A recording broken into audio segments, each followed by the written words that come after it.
আল্লাহ রাসূল সাল্লাল্লাহু আলাইহি ওয়াসাল্লাম যখন মেরাজে গেলেন, মেরাজ রজনীতে জান্নাত ভ্রমণ করার পরে যখন জাহান্নাম ভ্রমণ করতে গিয়েছিলেন, জাহান্নাম পরিদর্শন করতে গিয়ে যখন দেখলেন যে একদল লোক,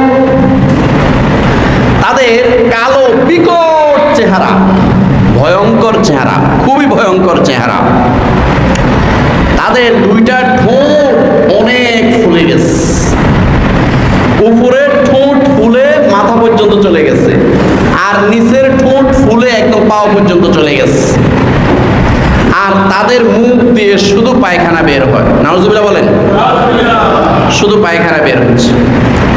আমাদের দয়াল নবী, মায়ার নবী, আল্লাহু আকবার, ওনার অন্তর কেঁপে উঠল।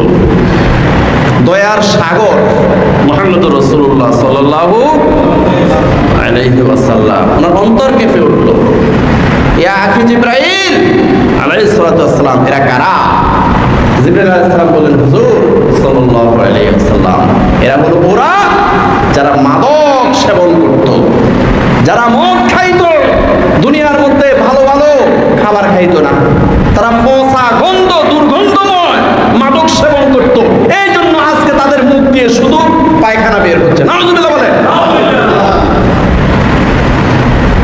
প্যারে হাজরিন, কত সুন্দর সুন্দর খাবার আছে ঘরের মধ্যে, বাজারের মধ্যে, দোকানের মধ্যে। এই খাবারগুলো না খেয়ে, হালাল খাবারগুলো না খেয়ে এই মাদক সেবীরা, মদখোরেরা, তারা দুর্গন্ধময় এই পচা আবর্জনাপূর্ণ এই মাদক সেবন করার কারণে তাদের কঠিন শাস্তি হবে।